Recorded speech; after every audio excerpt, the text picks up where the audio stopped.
C'est une édition qu'on fait, on en est déjà à la 3e ou 4e édition sur LinkedIn. Hein. C'est un sujet un petit peu récurrent, tout simplement parce que c'est une plateforme qui évolue assez vite. Les pratiques s'aiguisent, les fonctionnalités effectivement s'enrichissent. Donc c'est toujours avec plaisir qu'on vous retrouve et pour parler effectivement de la façon dont on peut utiliser ce réseau social au service de vos problématiques marketing et communication. Alors, je ne suis pas seul pour vous présenter toutes ces belles histoires. Je suis en compagnie de Diane et Mohamed. Donc, Diane qui s'occupe dans mon équipe effectivement de tout ce qui est effectivement stratégie, social media, alors organique. Hein. Il s'agit effectivement d'influence, il s'agit de tout ce qui est autour de gestion de la diffusion des contenus auprès des communautés qui vous suivent. Et puis j'ai Mohamed avec moi également, merci Mohamed d'être là aussi, qui lui nous parlera plutôt des stratégies d'acquisition payante, du paid media, donc de la façon effectivement dont vous pouvez utiliser la plateforme pour aller à la rencontre de personnes qui ne vous connaissent pas forcément, qui ne suivent pas vos publications, mais que vous pouvez intercepter grâce aux différents leviers de ciblage. On a donc une demi-heure, donc c'est assez minuté, on a pas mal de trucs à raconter. Du coup, les questions, si vous le voulez bien, on les gardera plutôt pour la fin. On sera très heureux de vous retrouver après, pour les gens en vrai en tout cas, pour discuter plus avant autour d'un plat et effectivement répondre à toutes vos questions. En quelques mots, on vous représente Epoca, si vous ne nous connaissez pas, une agence alternative au grand réseau sur 3 grands domaines de communication, le corporate, les RH et le B2B. Et donc, vous avez face à vous 3 éminents représentants de l'entité B2B, Aressi, donc, qui a gardé son nom d'origine, d'où la présence de nos slides couleur rouge dans l'univers bleu d'Epoca. Voilà pour la petite histoire. Alors, le chemin de fer de cette petite session, il est assez simple. On va d'abord vous parler effectivement avec Diane de tout ce qui a trait aux problématiques de diffusion organique. Donc on va vous parler effectivement des grands défis qui sont les vôtres tous les jours hein, pour enrichir vos communautés, resserrer les liens avec elles, etc. sur des sujets B2B. Donc on a synthétisé ça en plusieurs grands défis. Le défi de l'attention, comment est-ce qu'on fait effectivement pour émerger dans des fils de plus en plus saturés. On va vous rappeler quelques bons indicateurs à avoir en tête. Nous, en tant que professionnels du marketing et de la communication, on est sur LinkedIn 2 ou 3 heures par jour. Quand on verra qu'il y a des gens qui sont plutôt 10 minutes par mois, ça remet effectivement certaines idées à l'endroit. On parlera également du défi de la régularité.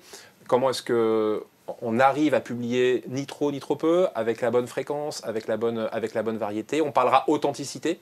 Est-ce qu'on va sur LinkedIn pour balancer tel quel son rapport annuel, pour faire de la grosse publicité, ou est-ce qu'aujourd'hui on n'est pas plutôt sur ce réseau-là en attente quelque part d'avoir le backstage d'une entreprise, d'avoir un petit peu ce qui se passe à l'intérieur, d'avoir la parole vraie des collaborateurs, autant de sujets assez passionnants. On parlera échange parce que LinkedIn c'est un super moyen top-down, où la marque parle à sa communauté, mais là c'est que le début de l'histoire. C'est malheureusement souvent toute l'histoire, encore parfois trop souvent aujourd'hui, mais LinkedIn c'est aussi un moment où les gens doivent commenter, les gens doivent réagir, c'est aussi un moment où la parole de la marque est prolongée par le CEO, par des experts, par des parties prenantes, par des collaborateurs, et c'est effectivement toutes ces problématiques-là dont il sera question.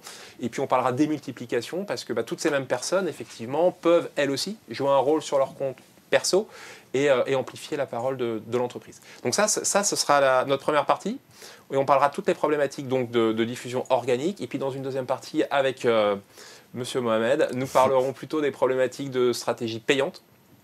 Donc là, on reviendra un petit peu sur les facteurs clés de succès des campagnes où on utilise effectivement les publications sponsorisées, encore une fois, pour aller, entre guillemets, harponner les bonnes cibles, en rappelant quelques fondamentaux de ces facteurs clés de succès, le savoir-faire en matière de ciblage d'abord, le savoir-faire ensuite en matière de messaging, toucher les bonnes personnes avec la petite vignette ou le carrousel qui ne fonctionne pas, c'est dommage et ça ne marche pas. Et puis en finissant par le basique, c'est-à-dire aussi le contenu, la bonne proposition de valeur en matière d'éditorial et d'infos apportées. Voilà, donc comme vous voyez, pour une demi-heure, on a un programme assez ambitieux, donc on y va sans plus attendre et on démarre. Alors, le préambule, je vais juste garder la parole aussi le temps du préambule. On voulait revenir sur ce point-là dont on n'avait pas parlé lors des éditions précédentes, qui était uniquement focusé business. Quand on pense LinkedIn, on pense tout de suite, le réflexe, c'est de se dire oui, bon, c'est le réseau social des pros, quoi. Et c'est un bon réflexe, il est pas faux. il n'est pas tout à fait vrai non plus, et on voulait justement attirer votre attention sur le fait que LinkedIn, c'est pro, certes, à 80%, c'est business, mais c'est de plus en plus business au sens large. Et on s'éloigne de la publication sur telle solution, telle actu corporate, etc., etc. Et on voulait partager avec vous trois indices un petit peu de cette évolution. Le premier, et je pense que vous le vivez tous au quotidien sur vos réseaux, c'est qu'on voit un sujet qui vraiment déferle en termes d'importance, c'est le sujet du green. Et donc, on quitte le strict champ de l'offre business, de l'offre commerciale, de la politique interne, etc. On a de plus en plus, c'est devenu quasiment une rubrique à part entière, une espèce de compte dans le compte, en fait, de la plupart des comptes, nous, marques, dont on s'occupe. C'est vraiment un sujet, je ne vais pas dire qu'il monte, parce que ça y est, il est complètement là et il accapare une bonne partie de l'effort de publication. Et à juste titre, puisqu'on vous a mis là quelques chiffres pour vous montrer qu'effectivement, quand on parle RSE, c'est 32% d'engagement en plus. En général, les entreprises qui ont une pratique éditoriale forte sur ce sujet-là ont 8 fois plus de nouveaux followers, etc., etc. Alors, c'est pas entre guillemets la martingale, c'est pas aussi simple que ça.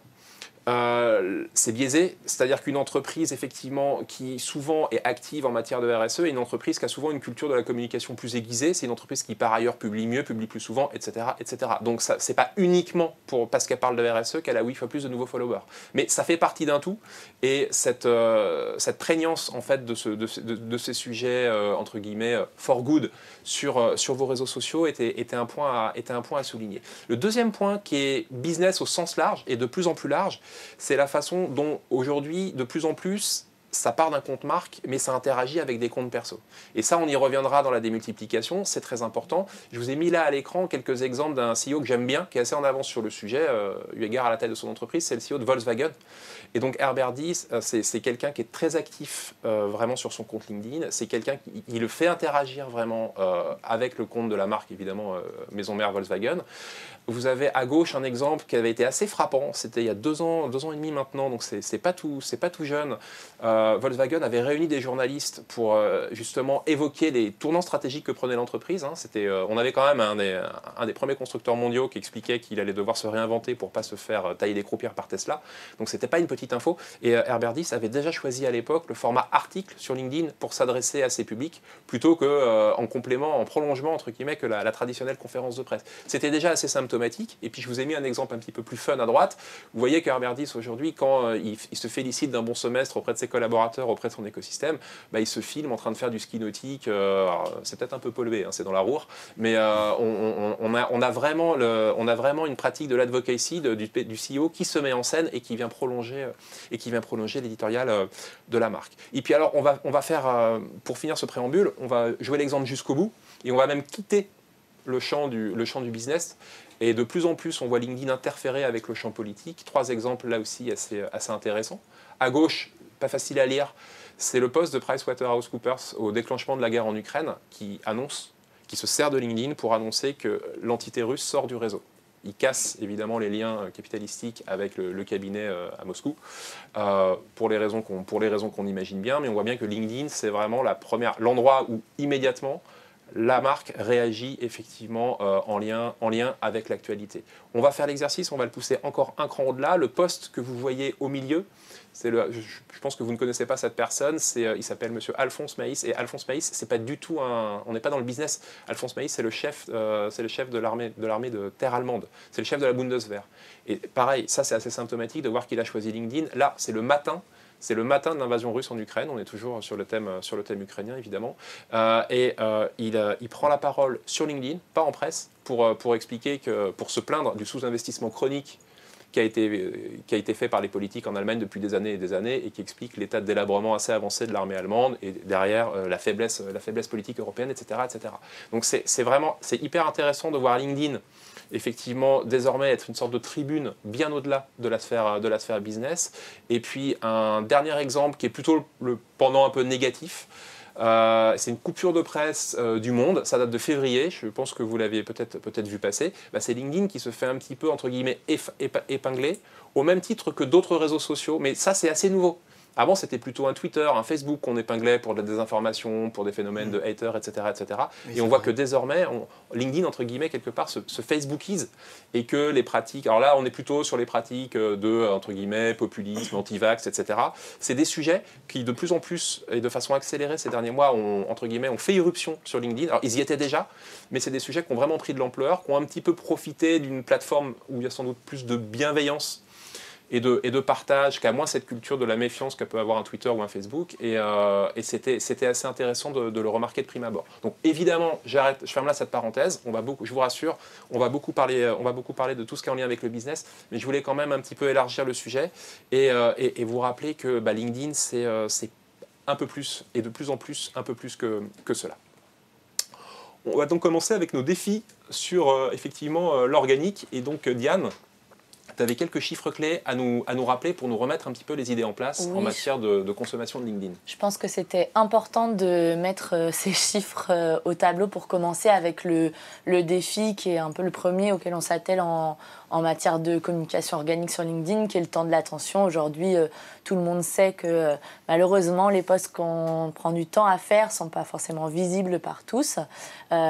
Aujourd'hui, c'est 17 minutes de temps de session passé sur LinkedIn par mois. Alors ça peut nous paraître très peu, étant donné que dans nos métiers, j'imagine qu'on y passe presque des jours entiers. C'est en moyenne, pour un scroll, c'est encore plus parlant, 18 à 20 posts. Ce qui mène du coup à se dire, poster une seule fois une super information, aujourd'hui c'est quand même un grand risque de ne pas être exposé. C'est aussi le cas du coup illustré à droite, de vous montrer qu'aujourd'hui c'est hyper important de pas faire de duplicate content, attention, mais de ce qu'on appelle faire du snack content, de pouvoir poster plusieurs fois ou sous des angles différents des contenus plutôt riches. Là, c'était l'exemple qu'on a réalisé pour NJ Solutions.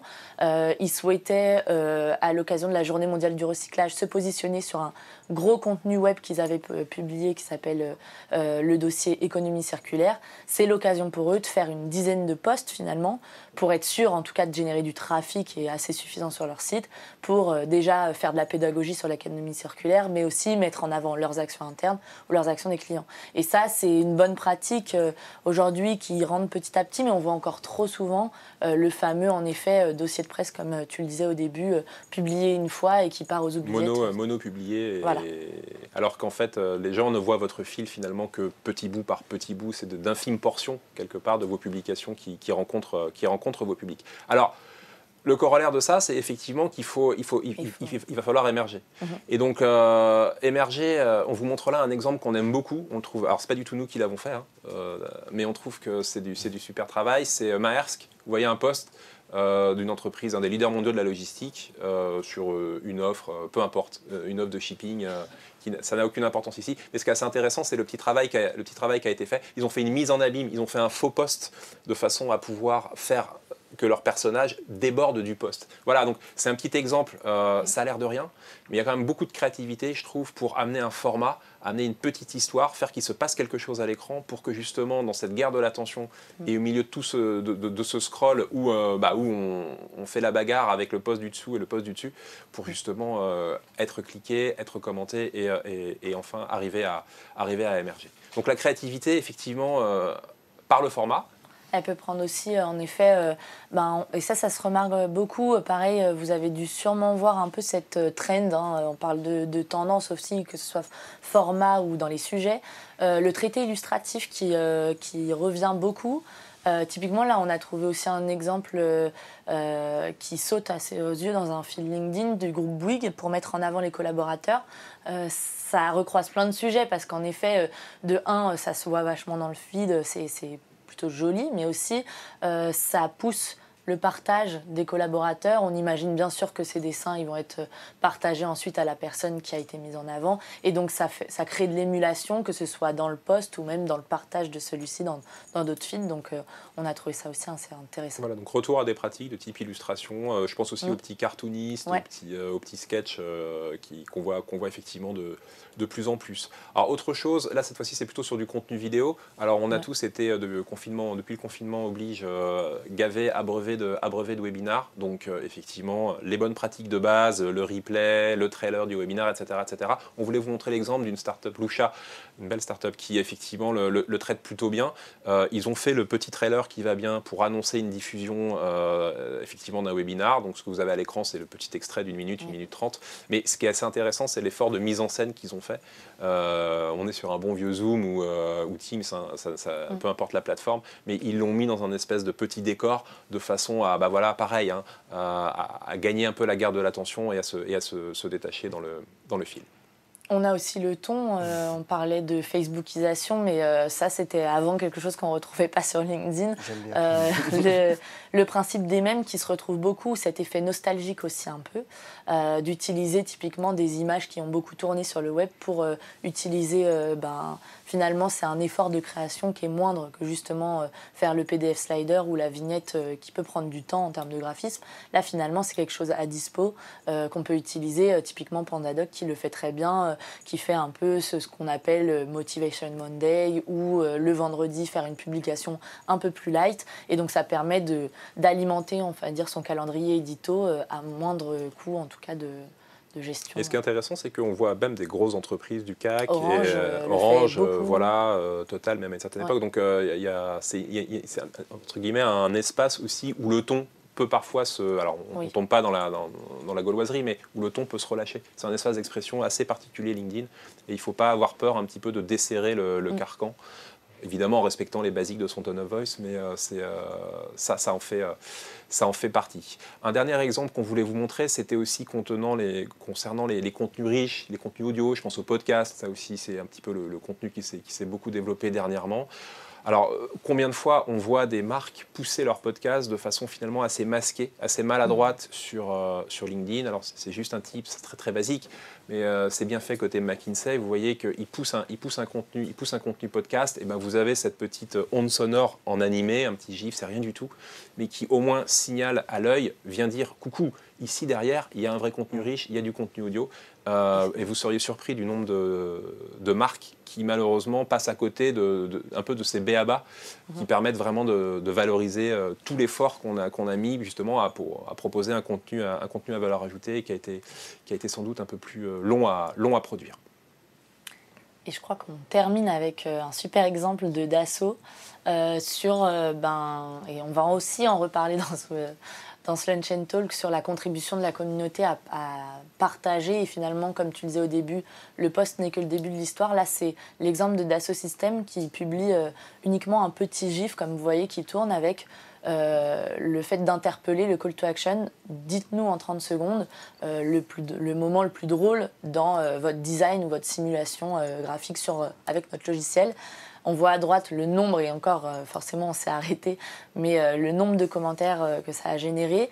Et ce qui est intéressant, c'est que ça fait vraiment de l'interaction, les gens se répondent entre eux, et donc on imagine que le taux d'engagement de ce genre de publication en plus doit être vraiment supérieur au reste et à la petite vignette simple qu'ils ont pu publié précédemment. Et donc là, on est carrément dans un appel à contribuer. On est dans le fameux User Generated Content à 200%. Alors, on ne peut pas toujours se le permettre. Dassault Systèmes, ils ont une communauté de designers. On est dans le monde de la conception assistée par ordinateur. Donc, effectivement, ils ont tous dans leur bagage plein de super histoires à raconter. Mais force est de constater qu'ils l'exploitent très, très bien. Et c'est assez intéressant. Hein. De plus en plus, l'histoire se passe aussi dans les commentaires en prolongement du post lui-même.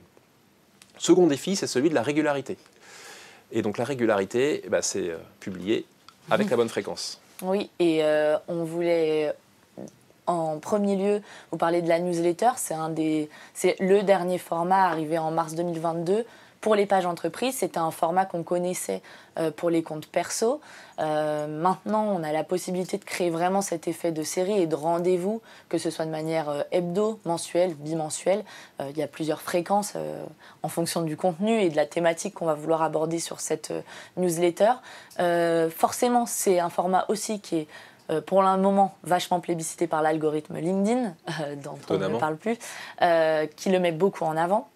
Et c'est aussi un des seuls formats aujourd'hui qui permet de sortir un peu aussi de cet environnement, étant donné qu'aujourd'hui, une première newsletter créée par une page, c'est de 1, une push notification, donc dans l'app, envoyée à toute la communauté d'abonnés.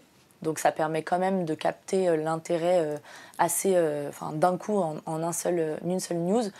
Je vous ai mis des petits chiffres d'un peu de success stories avec Quartz qui va avoir 820 000 abonnés en l'espace de 24 heures suite à l'envoi justement de cette première news. C'est 10% de la communauté chez Zoom qui se sont abonnés. Et chez nous, on a aussi réalisé la première newsletter Hyundai qui, elle, pour l'instant, en une news, a eu 30% de sa communauté d'abonnés.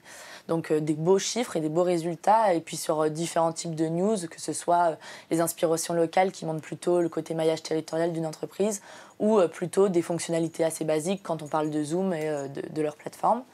C'est hyper intéressant du coup à travailler avec cette notion de série, forcément de soigner particulièrement le premier envoi. Pensez bien au visuel aussi et de montrer peut-être cette news 1, 2, 3 et puis lui donner un titre assez accrocheur. Et ce qui est intéressant aussi quand on est abonné à une newsletter, c'est que, comme je vous disais, on sort de l'environnement, on reçoit des mails à chaque fois qu'une newsletter est publiée. Donc ça permet quand même, c'est un format assez engageant et on a moins de risques de le louper qu'un autre.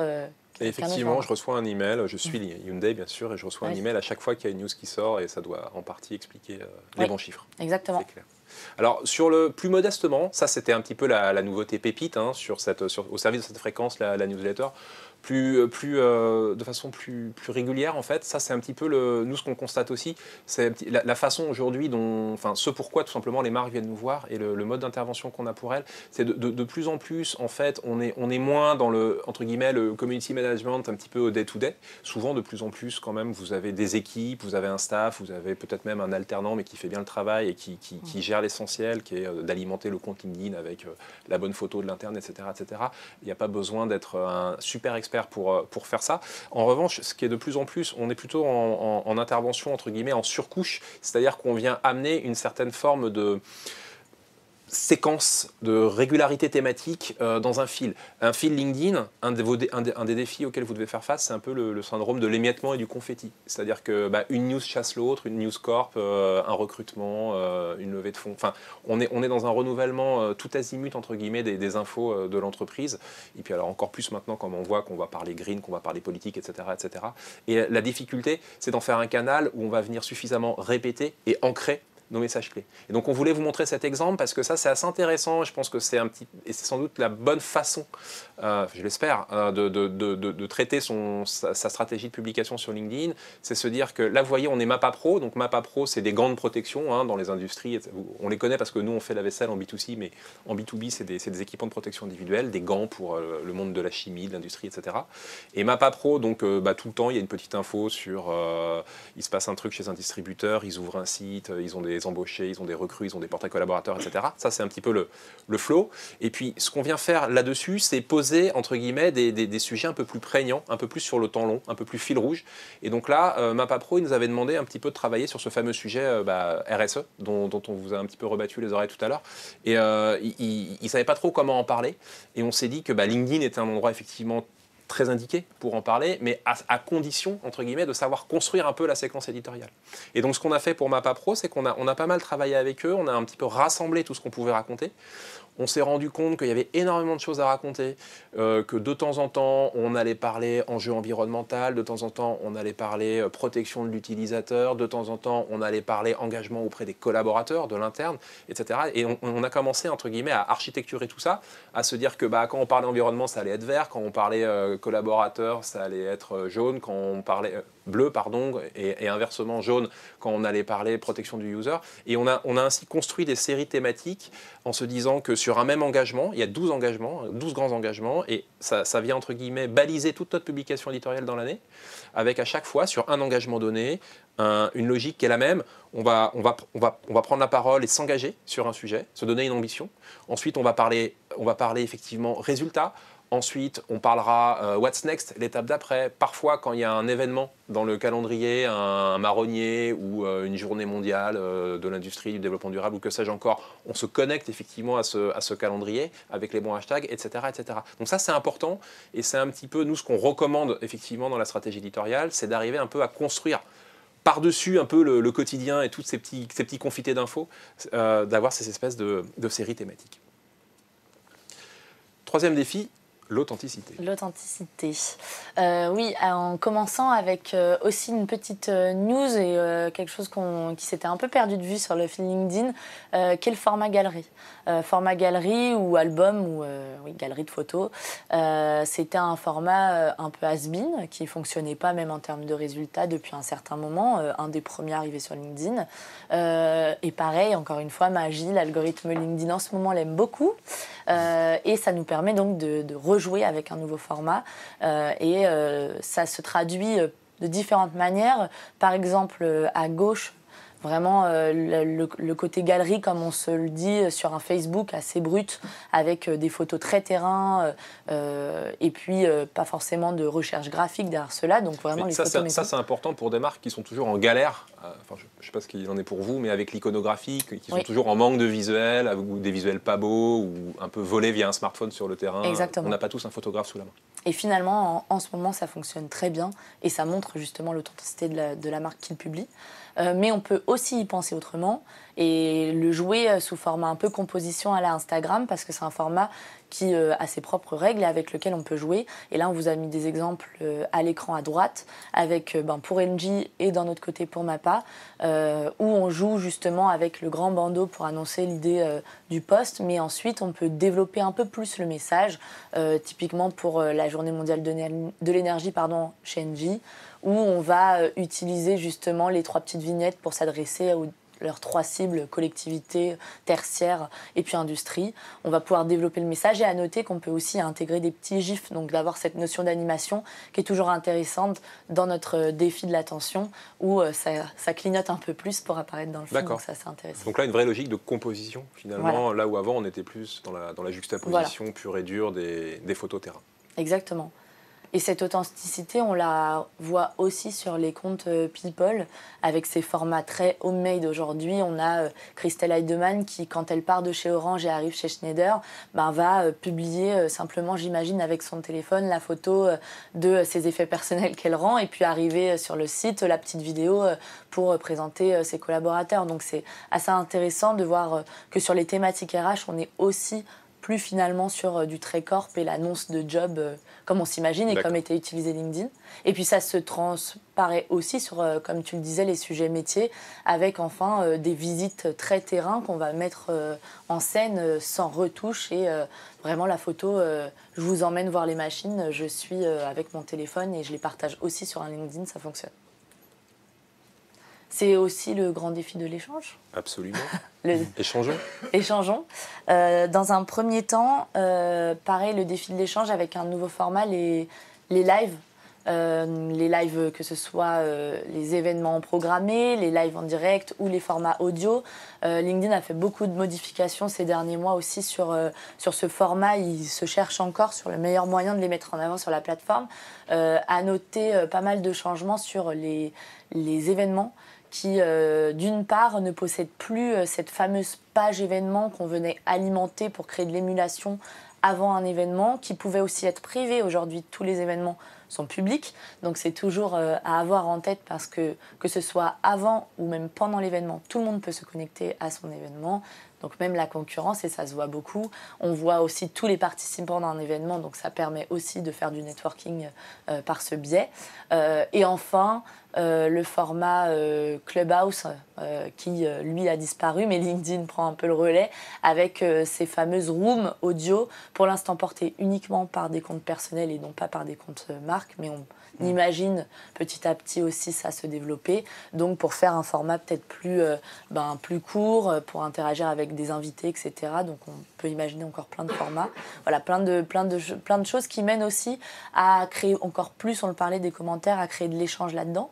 Parce qu'aujourd'hui, un événement, c'est une publication sur la page entreprise qui est publiée automatiquement. Et donc finalement, l'émulation, si on veut en faire avant pour générer, ce sera dans l'espace commentaire. C'est plutôt côté influence et décideur, par exemple, ça. Exactement.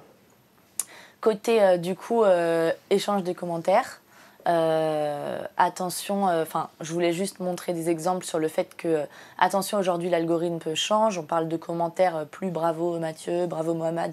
On est sur des commentaires longs. Et l'algorithme aussi change côté type de contenu. Justement, ces fameux, on suscite l'engagement artificiel où on voyait ces fameuses publications tu aimes le bleu, tu aimes le rouge, like, partage. Forcément, ça s'est vu de plus en plus sur LinkedIn. Et aujourd'hui, ils vont faire en sorte de les repérer pour les couper, en tout cas dans nos feeds. Et enfin, le format sondage, qui était un peu aussi le format star de ces dernières années, ça créait beaucoup de visibilité parce que c'était un format qui était extrêmement partagé et qui se retrouvait beaucoup dans les feeds des utilisateurs. Bon, finalement, les utilisateurs se sont plaints. Donc aujourd'hui, pareil, LinkedIn va fermer les vannes sur ce format et donc on va en voir de moins en moins, mais apparemment de plus en plus de qualité. Donc on fait confiance à LinkedIn là-dessus. Tout va bien.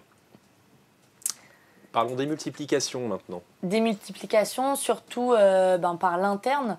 Il peut prendre plusieurs formes, mais c'est toujours intéressant de l'avoir en tête parce que c'est vraiment le levier clé pour augmenter votre visibilité quand on parle de votre page entreprise. Ça peut prendre, typiquement, on voit à gauche Unilever qui, lui, se sert vraiment de son interne pour fournir son calendrier de beaucoup de publications liées à ses collaborateurs, justement. Quand on les met généralement en lumière, ça démultiplie l'envie de partager le post, de commenter et donc justement de faire des publications qui fonctionnent plus. On n'y pense pas assez souvent, mais le fait de promouvoir les actions de sa page, que ce soit dans un Yammer, dans un Slack, donc dans les réseaux internes de l'entreprise, pour montrer ce qui marche pas et d'inciter sur tel ou tel post à justement créer de l'engagement. On peut même en faire des sessions d'events internes pour sensibiliser les collaborateurs ou des newsletters aussi, ça fonctionne. Et ça peut prendre aussi de plus grande ampleur typiquement sur des grandes entreprises qui veulent justement créer ce maillage territorial parce qu'ils possèdent plein d'agences avec des outils automatisés. Mais c'est aussi toujours à avoir en tête, c'est bien juste de partager, mais on peut aller un cran plus loin dans cette démultiplication par l'interne en réfléchissant en amont cette combinaison de relais. Exactement. En fonction de l'expertise du poste. Là, c'est un exemple avec typiquement pour Thales, un expert qui va publier à gauche une tribune sur cette nouvelle signature de contrat, mais qui va avoir vraiment un contenu assez poussé, assez expert, mais qui finalement va se retrouver, et ça c'était prévu, riposté par le CEO, plus sur un aspect un peu plus haut, et donc le fait de stimuler tous les autres collaborateurs à partager. De célébrer la signature. Exactement. Et donc on le voit à droite, finalement tous les autres levels de ces collaborateurs chez Thales, ils ont du coup le sentiment de devoir commenter le post et puis bien sûr partager pour aider à la viralité. Donc c'est intéressant de voir le cascading en fait d'un même post avec différents tons et différents posts. Voilà. Et c'est une mécanique en fait assez bien huilée derrière une espèce de spontanéité apparente. Voilà, et donc on aurait encore plein de choses à dire, mais le temps passe et on l'a déjà un peu dépassé.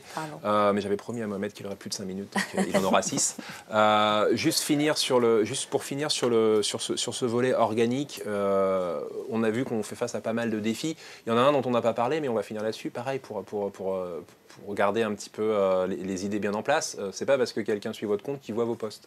C'est tout simplement cette fameuse baisse du reach qui n'épargne pas LinkedIn au même titre que les autres réseaux. Alors là, on est un peu dans les mystères de l'algorithme et bien malin. Il n'y a pas beaucoup de personnes chez LinkedIn qui doivent avoir vraiment les vrais chiffres. On sait juste, on voit juste, on sent dans le marché et on vous a mis là quelques exemples de commentaires de personnes plus ou moins bien informées, community managers et autres que vous devez reconnaître. Effectivement, aujourd'hui, il y a cette tentative de plus en plus de diminution de la portée organique, étonnamment pour favoriser évidemment le payant. C'est un phénomène qui n'épargne pas LinkedIn. On ne peut pas le mesurer, on est bien incapable de le mesurer, on le sent. On voit que d'autres le sentent, ça n'épargne pas LinkedIn. On sait juste qu'aujourd'hui, c'est quelque chose, c'est pas encore un problème comme ça, et espérons, touchons du bois que ça ne le devienne pas, mais c'est pas encore un problème comme ça a pu l'être sur un Facebook par exemple, où vraiment le robinet a été beaucoup plus serré. Donc sur LinkedIn, on est encore relativement indemne, même s'il ne faut pas être utopique et bien garder en tête que 100% de votre communauté animée de la meilleure intention qui soit et 24/24 sur son LinkedIn ne verra quand même pas tous tous vos posts. Et ça reste, on vous a remis quand même un petit sondage à la fin, une manière de boucler la boucle avec les histoires un peu hors champ business du début.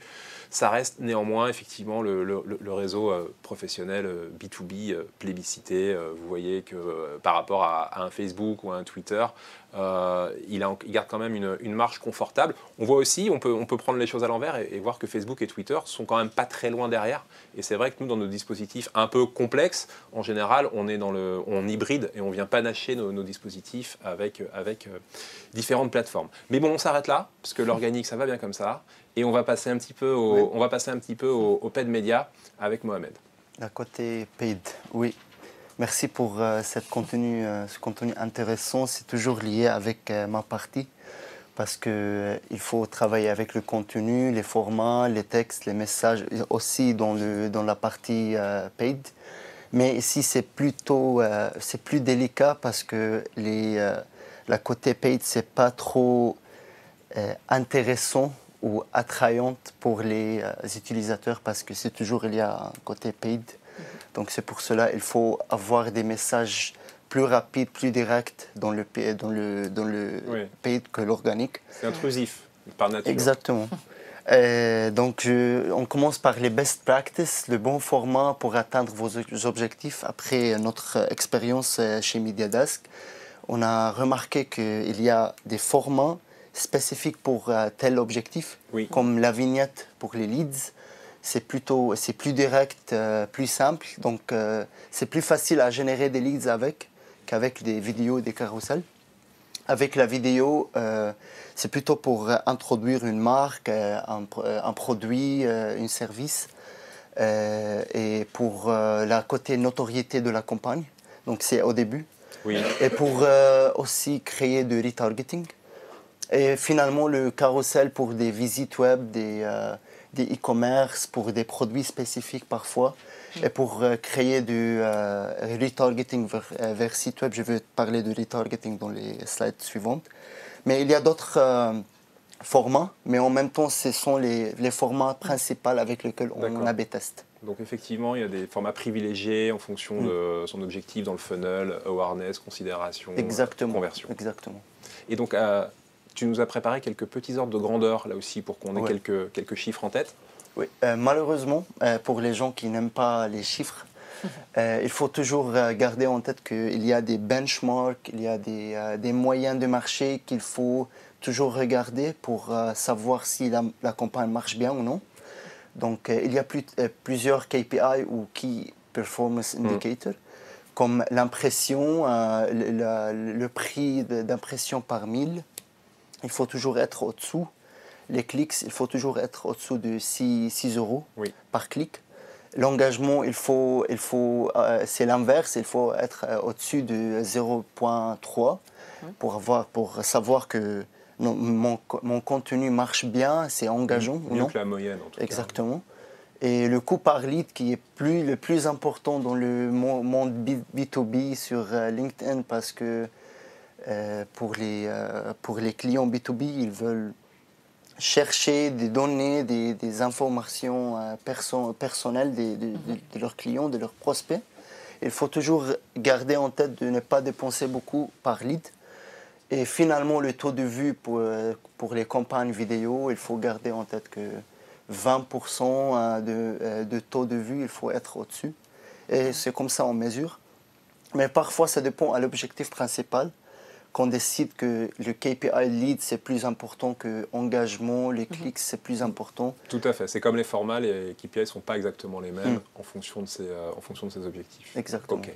Et donc, justement, si on va parler facteurs clés de succès, le premier, ça reste sur LinkedIn la capacité à cibler, à toucher les bonnes audiences. Oui, exactement. Si on utilise un contenu très fort sans ciblage, ça ne sert à rien dans le côté paid. Il faut toujours essayer avec les critères, plusieurs critères A/B tester. Et si je veux parler de notre cher client Waters, on a essayé plusieurs critères par compétence, par domaine d'études et par revenu de l'entreprise. Qui sont des critères assez nouveaux sur la plateforme. Assez nouveaux sur la plateforme. On a essayé d'A/B tester avec et ça marche trop bien avec des conversions, 200 conversions, avec un coût par conversion 34 euros, qui est la moitié de la moyenne. Donc c'est comme ça on mesure le succès de cette campagne. On a essayé avec le ciblage, ça marche trop bien et on continue comme ça. D'accord. Ici, on a essayé avec les compétences et les domaines d'études. Je pense que c'est normal parce qu'on est sur un contenu très scientifique. Hein. On est dans le monde du healthcare et on s'adresse à des labos, etc. Donc c'est normal que compétences et études nous apportent un ciblage assez fin. Et puis moi j'aime bien le fait, le critère qui est de se concentrer sur les comptes qui comptent par taux de croissance, par niveau de revenu.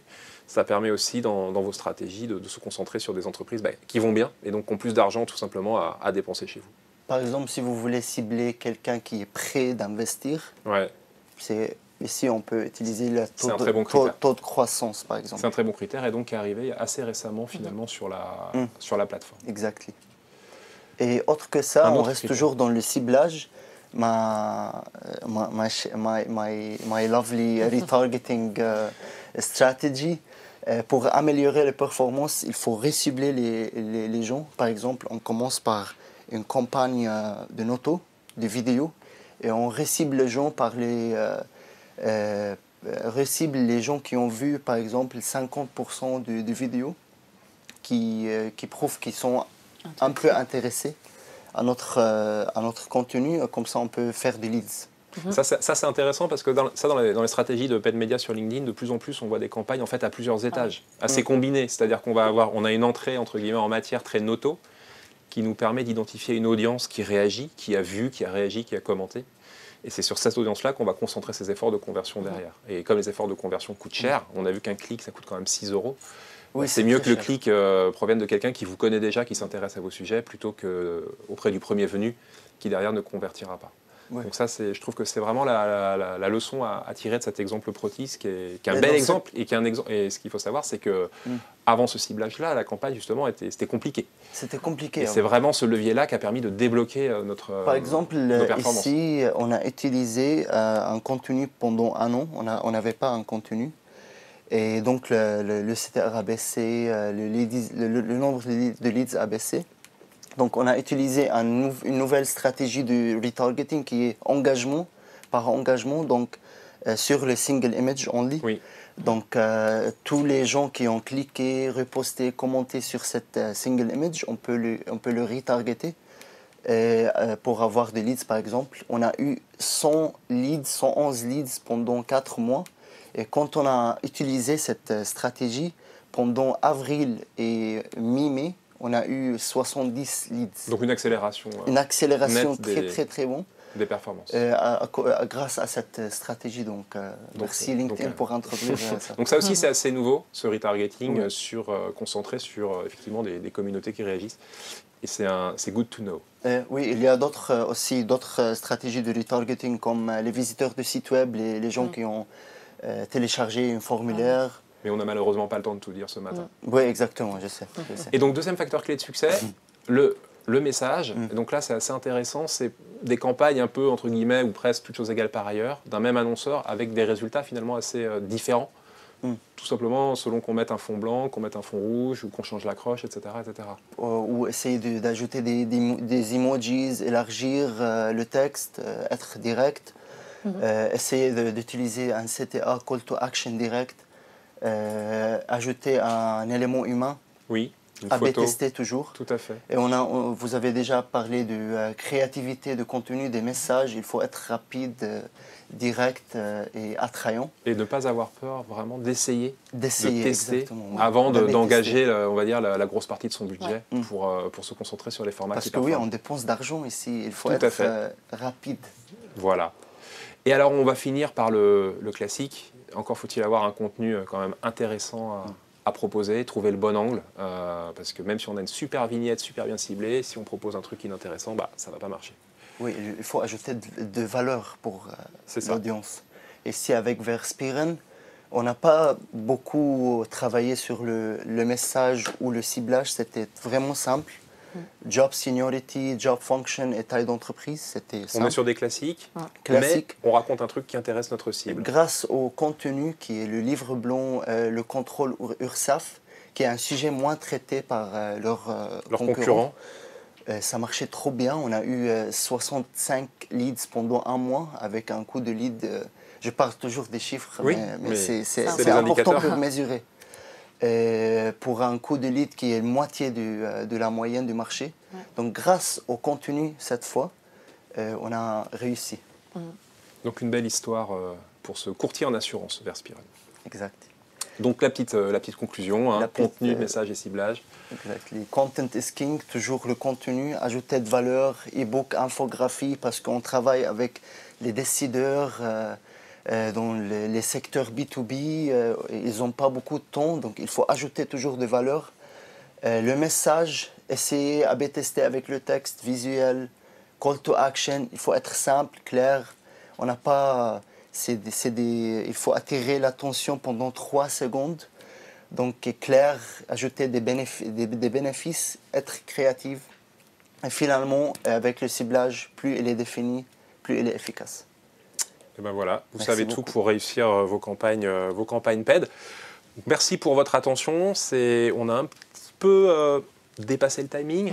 C'est un euphémisme. J'espère que c'est intéressant. Néanmoins, il n'y a pas eu trop de temps mort. Et ben, je vous invite à maintenant partager un plat avec nous et à poser des questions. Et on dit au revoir aussi du live aussi. Et on dit au revoir effectivement aux gens du live qui mangeront tout seuls. Il fallait venir. Merci. Merci beaucoup. À bientôt.